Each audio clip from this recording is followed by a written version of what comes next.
Assalamualaikum warahmatullahi wabarakatuh. Saya Rizkullah dengan NPM 2104111001035 ingin mempresentasikan tentang penelitian kawasan kumuh di daerah sempadan sungai. Sebelum kita masuk ke pembahasan, bagusnya kita membahas isi pendahuluannya terlebih dahulu. Jadi, berkembangnya suatu kota itu menyebabkan meningkatnya arus urbanisasi yang sangat tinggi, sehingga menimbulkan berbagai permasalahan pemukiman, contohnya pemukiman kumuh. Permasalahan tersebut sudah sangat banyak terjadi di Indonesia sendiri, yaitu di kota-kota besar Indonesia seperti Jakarta dan lain-lainnya. Dengan timbulnya permukiman kumuh ini menjadi faktor adanya kawasan kumuh di daerah perkotaan. Daerah sempadan sungai menjadi tempat pemukiman kumuh dikarenakan sempitnya lahan yang ada di suatu kota. Jadi masyarakat yang tidak mampu untuk membeli lahan, mereka ini membangun perumahan mereka itu di pinggiran sungai karena di situ pun tidak dimintai biaya dan pemerintah pun tidak melarang hal tersebut. Jadi dengan adanya pemukiman kumuh tersebut, maka pembangunan daerah perkotaan itu seperti terhambat dengan adanya pemukiman kumuh tersebut. Seperti menghilangkan citra suatu kota tersebut. Begitu. Adanya keterbatasan lahan di sebuah kota dan faktor ekonomi menjadi salah satu penyebab adanya pemukiman kumuh di daerah kawasan sekitaran sungai. Kawasan kumuh adalah sebuah kawasan yang ditempati oleh masyarakat yang tidak mampu untuk membeli lahan ataupun masyarakat miskin. Jadi daerah tersebut tuh populasi itu sangat tinggi, tingkat kepadatan di suatu pemukiman kumuh itu sangat tinggi. Yang pemukiman kumuh ini dapat dijumpai di berbagai kota di seluruh dunia. Faktor-faktor penyebab pemukiman kumuh. Jadi salah satunya ada faktor lahan di perkotaan. Faktor lahan di perkotaan ini dikarenakan lahan yang kurang di sebuah perkotaan ataupun tingginya harga tanah. Jadi masyarakat yang kurang mampu tidak mampu untuk membeli lahan tersebut. Yang kedua ada faktor urbanisasi dan migrasi penduduk. Di sini kita ambil contoh kota Jakarta. Jadi masyarakat di luar kota Jakarta yaitu daerah perkampungan itu banyak yang berpindah ke kota Jakarta. Dikarenakan apa? Karena mereka ingin mencari lapangan kerja. Jadi mereka pindah ke Jakarta dan hal itu menyebabkan tingginya populasi manusia di daerah kota Jakarta tersebut. Makanya kota Jakarta ini sering terjadinya macet. Lalu yang ketiga, faktor daya tata ruang. Tata ruang di sini adalah tata ruang yang sempit, sempit dan tidak elok untuk suatu kota. Jadi tata ruang yang kurang bagus itu menyebabkan pemukiman kurang tertata dengan rapi dan terjadilah pemukiman kumuh tersebut. Lalu kemudian ada faktor sosial dan budaya. Itu sosial dan budaya di suatu kota tersebut Jadi bagaimana pandangan masyarakat terhadap masyarakat yang berada di pemukiman kumuh tersebut. Selanjutnya ada faktor ekonomi dan sosial.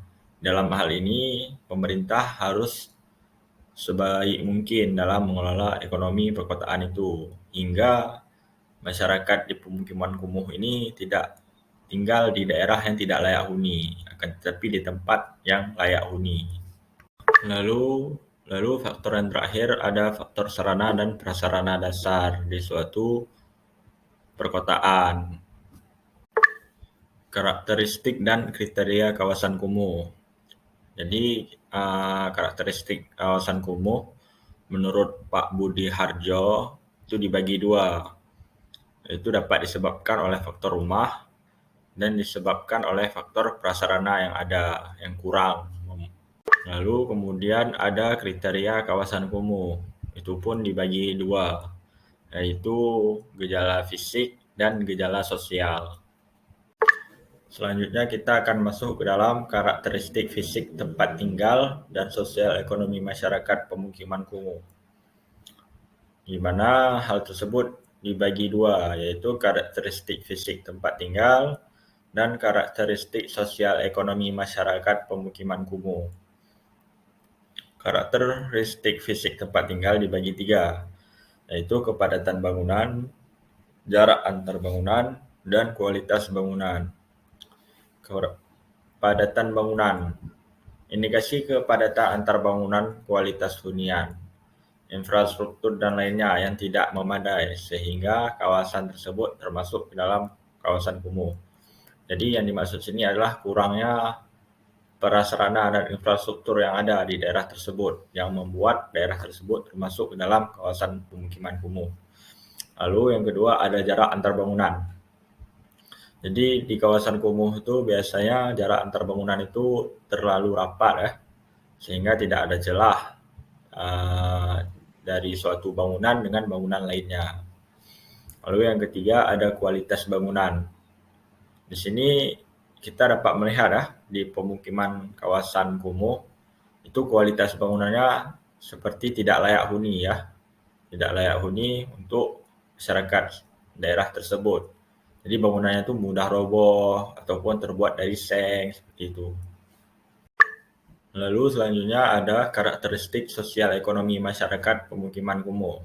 Jadi yang dimaksud sini ciri-ciri masyarakat pemukiman kumuh nih ya dalam hal ekonominya. Jadi pada umumnya itu masyarakat pemukiman kumuh ini bekerja di sektor sebagai pedagang, lalu sebagai pemulung, kuli bangunan, ataupun buruh industri. Lalu kita masuk ke dalam aspek legalitas kawasan. Masalah utama squatter adalah kejelasan status hak tanah. Jadi dalam hal tersebut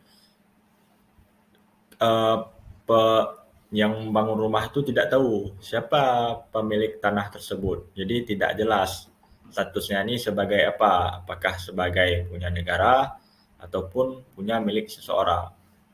Lalu yang kedua ada mahalnya proses untuk mendapatkan hak. Jadi dalam mendapat hak suatu tanah itu prosesnya itu sangat panjang ya, dan menghabiskan banyak biaya. Jadi masyarakat miskin ini tidak mampu untuk menjalankan proses tersebut.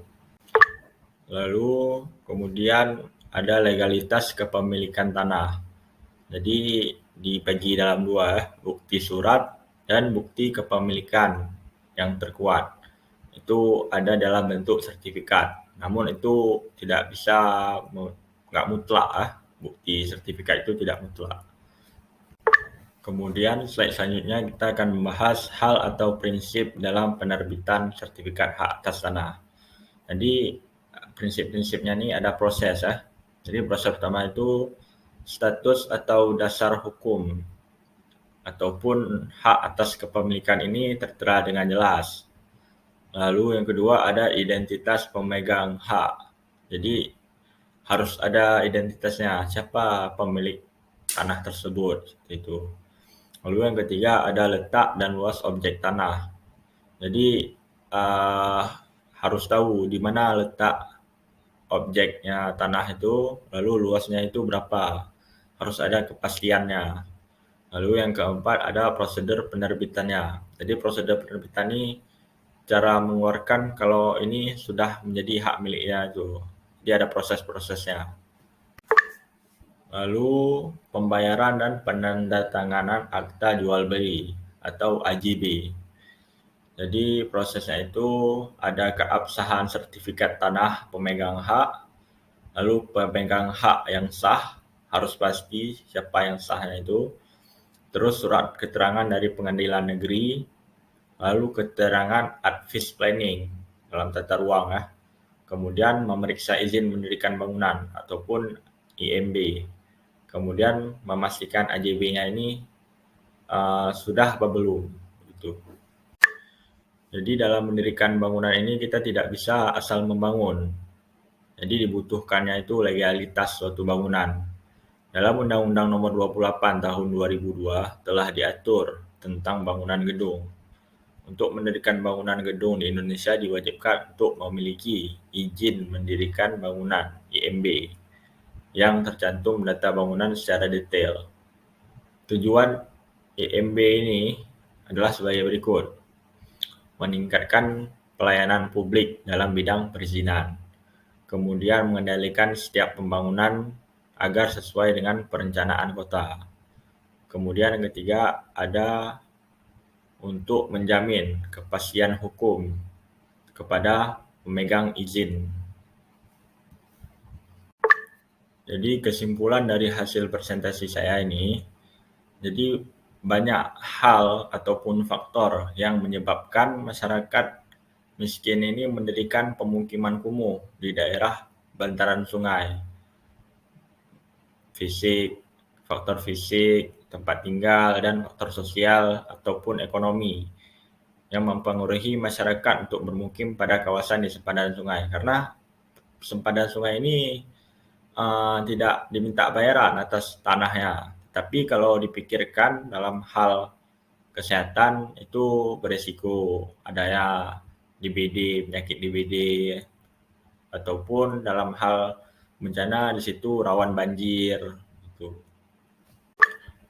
Jadi sekian saja presentasi dari saya mengenai pemukiman kumuh di daerah sempadan sungai. Saya ucapkan terima kasih. Assalamualaikum warahmatullahi wabarakatuh.